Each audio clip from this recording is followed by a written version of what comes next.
யோகாம்பாஸில் இப்போ சாம்பார் பொடி, ரசப்பொடி, இட்லி தோசை மிளகா பொடி, பருப்பு பொடி அண்ட் டீடாக்ஸ் பொடி, டீடாக்ஸ் டீ பொடிங்கிறது கஷாய பொடி. இது எல்லாமே இப்போ தயாராக இருக்குது. உங்களுக்கு எல்லாருக்கும் இதோடைய கான்டாக்ட் டீட்டெயில்ஸ் டிஸ்கிரிப்ஷன் பாக்ஸ்லேயும் கீழேயும் கொடுத்துருக்கோம். வாட்ஸ்அப் நம்பர் அது வழியாக நீங்கள் உங்களுக்கு என்ன தேவையோ அதை தொடர்பு கொண்டு நீங்கள் பதிவு பண்ணிடலாம். அதை அனுப்பி வைக்கிறதுக்கு நாங்கள் கடமைப்பட்டிருக்கோம். வணக்கம், நான் உங்களோட விமான யோகாம்பாள் சுந்தர்.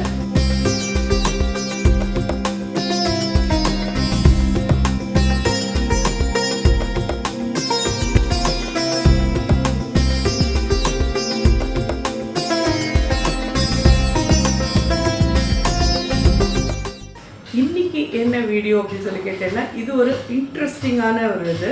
அதாவது இன்ஸ்டன்ட் இட்லி.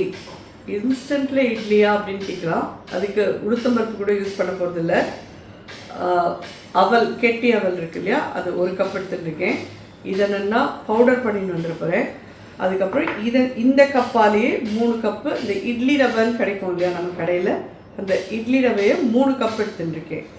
ஸோ இதை மிக்ஸ் பண்ணி நம்ம இட்லி பண்ண போகிறோம். உளுந்து கிடையாது, அவலே நல்லா சாஃப்டாக வச்சுக்கும். ஸோ 1 கப் அவலுக்கு 3 கப் இட்லி ரைஸ் எடுத்துக்கோங்க. இதை பவுடர் பண்ணிட்டு வந்துட்டு எப்படி மிக்ஸ் பண்ணுறதுன்னு பார்க்கலாம். இந்த அவலோட இது பார்த்திங்கன்னா நல்லா ஃபைனாக இந்த மாதிரி பவுடர் பண்ணிட்டு வந்துச்சு. அதுக்கு இந்த 3 கப் இட்லி ரவையும் இதில் ஆட் பண்ணுறேன். ஒரு 3 விசில் வந்தது. இதை அணைச்சிட்டோம். எந்த கப்பில் அவல் எடுத்துக்கணுமோ, அந்த அரிசி ரவை எடுத்துக்கணுமோ அதே கப்பால் 1 கப் தயிர், ஒரு 1/2 டீஸ்பூன் உப்பு போட்டுரு. அதே கப்பாலே 2 கப் கிட்ட தண்ணி விட்டுக்கலாம். முதல்ல போகாது, கொஞ்சம் கெட்டியாக தான் இருக்கும். நல்லா ஆனால் ஒரு 15 நிமிஷம் கிட்ட இது ஊற விடணும். அதுக்குள்ளே நல்லா அது ஊறிடும். அதுக்கப்புறமா நம்ம இட்லி பேட்டருக்கு தேவையான அளவுக்கு தண்ணி விட்டு இதை தளர்த்திக்கலாம். ஸோ இந்த மாதிரி நல்லா கலந்து வச்சிட்டோம். 10 நிமிஷம் இதை நல்லா மூடி போட்டு வச்சிடலாம். நல்லா ஊறட்டும். ஒரு 15-20 நிமிஷம் கழிச்சு நம்ம இட்லி வாக்கிறதுக்கு முன்னாடி பார்க்கலாம். ஸோ இப்போ இந்த இட்லி பேட்டர் நம்ம இப்போ ரெடி பண்ணிட்டோம். அதுக்கு தொட்டுக்கிறதுக்கு ஒரு 2 டைப் ஆஃப் சட்னி பண்ணுறேன். ஒன்று நான் சாப்பிடக்கூடிய தேங்காய், கொத்தமல்லி இதெல்லாம் வச்சு பண்ணுற ஒரு சட்னி. இன்னொன்று இங்கே இருக்கிறவா எல்லாருக்கும், என் பொண்ணு, மாட்டுப்பொண்ணு, புள்ள எல்லாருக்கும் பிடிச்ச ஒரு தக்காளி பூண்டு சட்னி. 2மே பண்ண போகிறேன். எப்படி பண்ணுறதுன்னு பார்க்கலாம். ஜஸ்ட் ஒரு ட்ராப் எண்ணெய் விட்டுருக்கேன். எங்காவது குழந்தைகளுக்கெல்லாம் இது ரொம்ப பிடிக்கும். இது பண்ணினானா இந்த சட்னி இட்லி தோசைக்கு மட்டும் இல்லை, அவளை சாதத்துக்கே பேசி சாப்பிடுவோம். அந்தளவுக்கு பிடிக்கும் அவளுக்குலாம். ஸோ இதில் ஒரு 5-6 பல் பூண்டு போடுறேன். தக்காளி இந்த மாதிரி ஃபுல்லாகவே போட்டுருங்க, வேக தான் வைக்க போகிறோம். ஒரு 4 தக்காளி வச்சுருக்கேன். அதே மாதிரி ஒரு நெல்லிக்காய் சைஸ் புளி இதையும் இதில் போட்டுருங்க. ஜஸ்ட் ஒரு 2 நிமிஷம் வச்சுக்கணும்.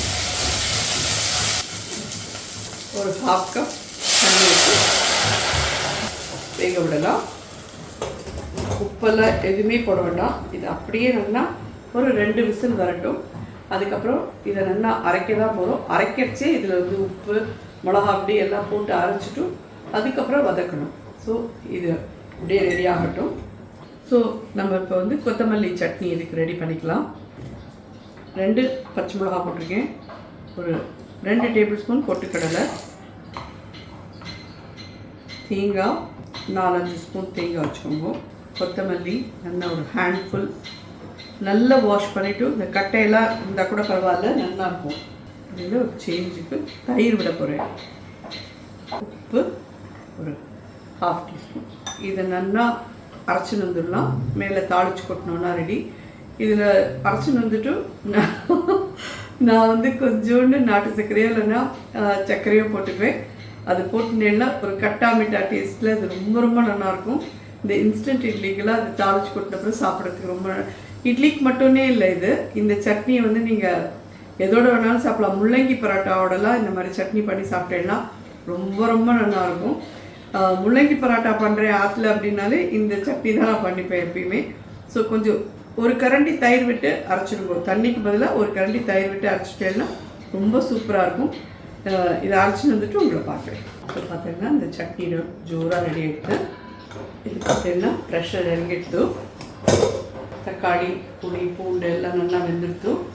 கொஞ்சம் ஆறட்டும், அப்போ தான் மிக்சியில் அரைக்க முடியும். நம்ம இந்த சட்னி கொஞ்சம் இந்த லெவலில் இருக்கணும். ரொம்ப நீக்காகவும் வேண்டாம், ரொம்ப திக்காகவும் வேண்டாது, நல்லா ஜோராக இருக்கும். நான் சொல்லினேன், இதில் வந்து நீங்கள் முள்ளங்கி சப்பாத்தி கூட இந்த சட்னி தொடர்ந்து சாப்பிட்டேன்னா ரொம்ப ரொம்ப நல்லாயிருக்கும். அதே மாதிரி நீங்கள் இல்லை வேறு ஏதாவது வெந்தயக்கீரை சப்பாத்தி பண்ணிக்கிறேன், அதுக்கெல்லாம் கூட இது ரொம்ப ரொம்ப நல்லாயிருக்கும். இதுக்கு வந்து நம்ம ஒரு பொடி பட்டிக்கணும். ஜஸ்ட்டு ஒரே ஒரு டீஸ்பூன் கடுகு போடுறேன், ஒரு 1/4 டீஸ்பூன் வெந்தயம். இதை நல்லா வெடிக்க விட்டுடலாம். ஜஸ்ட் இந்த வெந்தயம் சரக்கணும், கடுகு இதாகணும். இது வந்து சம்திங் ரொம்ப ரொம்ப டிஃப்ரெண்ட்டாக ரொம்ப நல்லாயிருக்கும். என்னோடய குழந்தைலாம் தான் சொல்லினேன், அவள் எல்லாரும் வந்து இட்லி தோசை மட்டுமே இல்லை, சாதமே கூட இதை பிசைஞ்சு சாப்பிட்டுடுவா. சுட சுட சாதம் இருக்குன்னா இந்த சட்னி இருக்குன்னா போட்டுட்டு பிசைஞ்சு சாப்பிட்டுடுவா. அவளுக்குலாம் அவ்வளோ பிடிக்கும். இது 1 டீஸ்பூன் கடுகு போட்டுக்கோங்க, 1/4 டீஸ்பூன் வெந்தயம் போட்டுக்கோங்க. இந்த எடுத்துருக்கிற இந்த 4 தக்காளிக்கு இந்த அளவுக்கு வரும், இந்த லெவலுக்கு வரும். அடுப்பை அணைச்சிடுறேன். நல்ல வெந்தய வாசனை வந்துட்டு, கடுகும் நல்லா வெடிச்சுட்டு பார்த்தாலே தெரியும் உங்களுக்கு. இந்த ஸ்டேஜில் இது கரெக்டாக இந்த ஒரு இதுக்கு எவ்வளோ தேவையோ அவ்வளோதான் போட்டிருக்கேன். இதை அடியில் போடுறேன் மிக்சியில். முதல்ல இதை பவுடர் பண்ணிவிட்டு அதுக்கப்புறம் தக்காளி பூண்டு அந்த இதெல்லாமே போட்டுட்டு அதுக்கப்புறம் கடைசியாக மேலே வந்து மிளகா அப்படி போடணும். இதை பவுடர் பண்ணிட்டு வந்துட்டு உங்களை பார்க்குறேன். இதை பவுடர் பண்ணிவிட்டு தக்காளி பூண்டு இது மட்டும் அரைச்சி வந்துட்டு அதுக்கப்புறம் உங்களை பார்க்குறேன். ஸோ இதில் தக்காளி, இந்த புளி பூண்டு எல்லாத்தையும் ஆட் பண்ணிடலாம். கொஞ்சம் தண்ணி இருந்தால் பரவாயில்ல, நம்ம கொதிக்க விடுறச்சு இதை ஆட் பண்ணிக்கலாம். இந்த சட்னிக்கு தேவையான உப்பு ஒரு 3/4 டீஸ்பூன் கிட்டே போடுறேன். மிளகாப்பொடி நல்லா ஒரு 2 டேபிள் ஸ்பூன் கிட்டே எடுத்துக்கோங்க. மஞ்சப்பொடி 1/4 டீஸ்பூன். இதில் வந்து ஒரு சின்ன பீஸ் வெல்லம் வச்சு இதை அரைச்சி வந்துடுறேன். வெல்லம் ஆப்ஷனல், வேண்டான்னா காரமாக வேணும் எங்களுக்கு அப்படின்னா அப்படியே விட்டுருங்க. வச்சேன்னா இந்த உப்பு உரப்பு புளிப்பு எல்லாத்தையும் எடுத்து காமிக்கும். ஒரு சின்ன பீஸ் வச்சு அரைச்சி எடுத்து வந்துடலாம். இது நல்லா அரைச்சி எடுத்து வந்துட்டு நம்ம ரெடி பண்ணலாம். ஜஸ்ட் ஒரு 1/4 டீஸ்பூன் கடுகு, ஒரு 4 மிளகா வத்தல், நல்லா ஜோராக அரைச்சி எடுத்து வந்துச்சு. பார்த்தாலே தெரியும். ஸோ எனக்கு பிடிக்காதுன்றதுக்கோசரம் நான் இதை பண்ணாத இருக்க முடியாது இல்லையா. நிறைய பேருக்கு இது பிடிக்கும். ஸோ யாருக்கெல்லாம் பூண்டு சாப்பிட பிடிக்குமோ எல்லோரும் கண்டிப்பாக இந்த சட்னி பண்ணி பாருங்க. ரொம்ப ரொம்ப டேஸ்டியாக இருக்கும். உங்கள் எல்லாருக்கும், அதாவது எங்காட்டில் குழந்தைகள்லாம் ரொம்ப விரும்பி சாப்பிடுவா. உங்களுக்கும் இது கண்டிப்பாக பிடிக்கும்னு நான் நம்புகிறேன். எனக்கோசரம் தான் நான் அது கொத்தமல்லி சட்னி பண்ணிட்டுருக்கேன். ஸோ அதுக்கு அது சரியாயிடும். கடுகு வெடிக்கிறது, இந்த பூண்டு இதில் போட்டு வதக்கிக்கலாம். கருவேப்பிலை போட்டிருக்கேன் ஒரு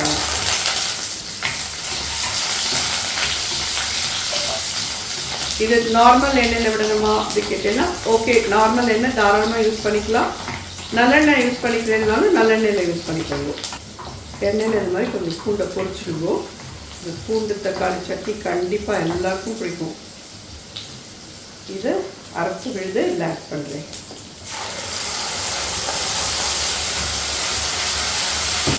அடியில் இந்த தண்ணி இருந்தது இல்லையா, அதையும் இதில் ஆட் பண்ணுறேன். ஒரு 1/2 கப்பு மிக்சியை அளவி அதில் விட்டுடலாம். இது நல்லா ஒரு 2-3 மினிட்ஸ் நல்லா கொதிக்கட்டும், கெட்டியாகட்டும்.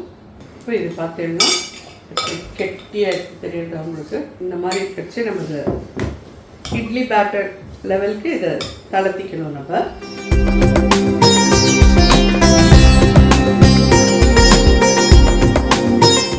கன்சிஸ்டன்சி இந்த மாதிரி இருக்கட்டும். இதோட இது முடியலை.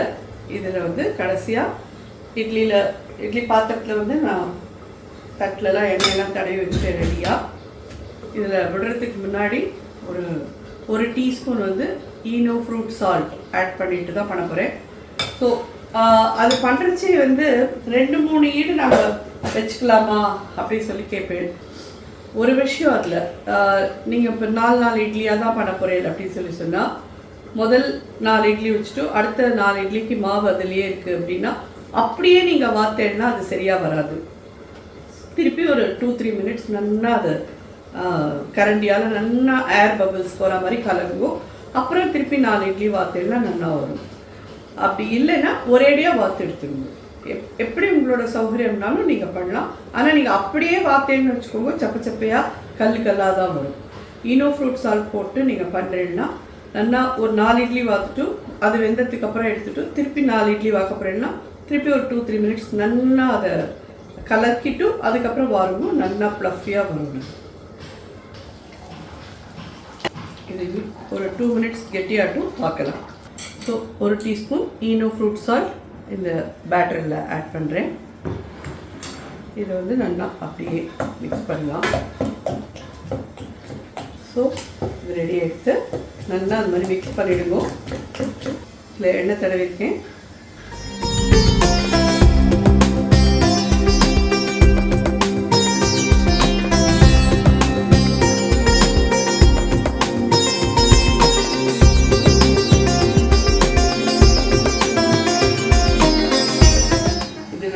எக்ஸாக்ட்லி 10 மினிட்ஸ் வேகட்டும். வெந்ததுக்கு அப்புறமா இட்லி எடுக்கிறதே பார்க்கலாம். நல்ல வாசனை வரும், உங்களுக்கு இது ரெடி ஆகிடும். இன்ஸ்டண்ட்டாக அது மாதிரி பண்ணுறதுக்கு நோ உளுந்து இதெல்லாம் இல்லை. ஸோ இட்லி ரவா எல்லாருக்கும் கிடைக்கிறது தான், அவலும் எல்லாருக்கிட்டேயும் இருக்கும், தயிர் இருக்கும். இதை நீங்கள் இன்ஸ்டண்ட்டாக இந்த இட்லி பண்ணி எல்லோரும் ஆற்ற இருக்கிறோம், எல்லோரும் என்ஜாய் பண்ண முடியும். ஸோ இது ரெடி ஆகுதுன்னு பார்க்கலாம். ஸோ இங்கே இட்லி வேகணுமே இதை உள்ளே கொடுத்து நான் வதக்கினேன். பார்த்தீங்கன்னா இந்த மாதிரி எண்ணெய் மேலே வரணும். இந்த அளவுக்கு நம்ம எவ்வளோ லிக்விடாக விட்டுருந்தோம் இந்த அளவுக்கு இது கெட்டியாகவும் ஆகணும். இந்த ஸ்டேஜில் இந்த சட்னி ரெடி. ரொம்ப வாசனையாக இருக்கும். பூண்டியாக பிடிக்கும், நல்லா இருக்கும். நான் வந்து இதை வேறு மாதிரி சொன்னேன்னா என் பசங்களாம் அடிப்பான். சே பூண்டு நாத்தம்மா நாங்களாம் சாப்பிட்றோம்ல, ஏமா அப்படி சொல்கிறேன் அப்படிங்களா? அதனால் உங்களுக்கோசரம் எல்லாருக்கோசரம் வாசனையாக இருக்குது. ஓகேவா? என்னை பொறுத்த வரைக்கும் இது ஆகாது, அவ்வளோதான். நான் சொல்கிறேன். ஆனால் உடம்புக்கு அவ்வளோ நல்லது. இந்த மழை நாள் குளிர் நாள்லாம் கண்டிப்பாக பூண்டெல்லாம் எடுத்துக்கணும். ஊருக்கு கரெக்டாக உபதேசம் பண்ணுவேன் நான், அதை எப்பயுமே சொல்லிடுவேன். உனக்கு அது அப்ளிகபிள் ஆகுமானா ஆகவே ஆகாது. நான் அதை எடுத்துக்கவே மாட்டேன் தான். அதனால என்ன நல்லதுன்றது நம்ம சொல்கிறோம், அவ்வளோதான், செய்ய மாட்டோம். ஸோ இந்த 2 ரெடி ஆகிட்டு இட்லி 10 நிமிஷம் ஆகிடுத்து வெந்து பார்க்கலாம். வேக வச்சு அதெல்லாம் கொஞ்சம் ஜோராக ரெடி ஆகிருக்கு. கொஞ்சம் உலப்புரட்டும் எடுக்கலாம். குத்தியும் பார்த்துக்கலாம். இதை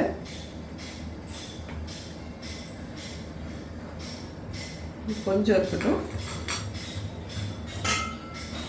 ஒரு 2 மினிட்ஸ் இருக்கட்டும். அண்ட் உலப்பூர்னதுக்கு அப்புறமா எடுத்துகிட்டு உங்களுக்கு வந்து பண்ணுறேன். உலப்பூர்னு அப்புறமா அதை உடனே எடுத்தேன்னா இட்லி பிஞ்சு போயிடும். கொஞ்சம் 2 நிமிஷம் இருக்கட்டும், ஆஃப் பண்ணிவிட்டு கொஞ்சம் ஆற விட்டுட்டு எடுத்து வச்சோன்னா ரெடி ஆகிடும். ஸோ இந்த சட்னிக்கு வந்து நான் கடுகு மட்டும் தாளிச்சு கொட்டணும், அவ்வளோதான். பாக்கி எல்லாம் ரெடி. 2 சட்னியுமே ஜோராக ரெடி ஆகிடுச்சு. கடுகு ஒரு 1/4 ஸ்பூன், 2 மிளகா வத்தல் போட்டிருக்கேன். இது இந்த க்ரீன் சட்னியில் ஆட் பண்ணிக்கலாம். அடுப்பை அணைச்சிடுறேன். இதில் இன்னும் ஆவி பறக்கிறது. ஸோ கொஞ்சம் இதுவாக இருக்க செடிவோம்.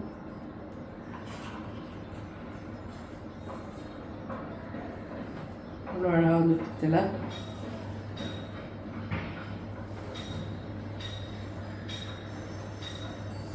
ஜோரான சாஃப்டான இட்லி தேலாம் சாப்பிடுங்கிறது அழகாக கழண்டு வருது. இது ஜம்முன்னு இன்ஸ்டன்ட் இட்லியும் தக்காளி பூண்டு சட்னி அண்ட் கொத்தமல்லி சட்னி எல்லாருக்கும் நிச்சயமாக ரொம்ப பிடிக்கும். சொன்ன மாதிரி நான் இந்த இட்லி பிச்சு காமிச்சிருந்தேன் இல்லை, இவ்வளோ சாஃப்டாக இருக்குது. சோறாக இதில் ஒன்று சாப்பிட்டேன்னா ரொம்ப ரொம்ப நல்லாயிருக்கும். இது எல்லாருக்கும் நிச்சயமாக ரொம்ப பிடிக்கும்னு நினைப்பேன். கண்டிப்பாக யூஸ்ஃபுல்லாகவும் இருக்கும், ரொம்ப ஈஸி, ரொம்ப ஃபாஸ்ட்டாக பண்ணிடலாம். இந்த தக்காளி சட்னிலாம் நீங்கள் பண்ணி வச்சுட்டீங்கன்னா நிறைய நாளைக்கு நிற்கும். நீங்கள் நல்ல எண்ணெய் நிறைய இன்னும் கொஞ்சம் விட்டு வதக்கி உள்ளே எடுத்து வச்சுட்டீங்கன்னா நிறைய நாளைக்கு நல்லாயிருக்கும். ஸோ இதெல்லாம் வச்சுருந்து நீங்கள் சாப்பிட்லாம். இன்ஸ்டண்ட்டாக ஸ்டூடெண்ட்டாக இருக்கிறவா அண்ட் பேச்சுலர்ஸாக இருக்கிறவா இல்லை கல்யாணம் ஆகி தனியாக போய் ஒர்க் பண்ணிட்டு இருக்கிறவாளுக்கெல்லாம் இட்லி சாப்பிட்ணுன்னா கஷ்டப்படாதீங்க, இந்த மாதிரி சாப்பிடலாம். அதே மாதிரி சேம் டைம் நம்ம ஒரு டீஸ்பூன் தான் யூஸ் பண்ணியிருக்கோம் ஈனோ ஃப்ரூட் சால்ட், அதனால தப்பு கிடையாது, தாராளமாக யூஸ் பண்ணலாம். கண்டிப்பாக ட்ரை பண்ணி பார்த்துட்டு எப்படி இருந்தது எனக்கு ஃபீட்பேக் சொல்லுங்கள். நன்றி, வணக்கம்.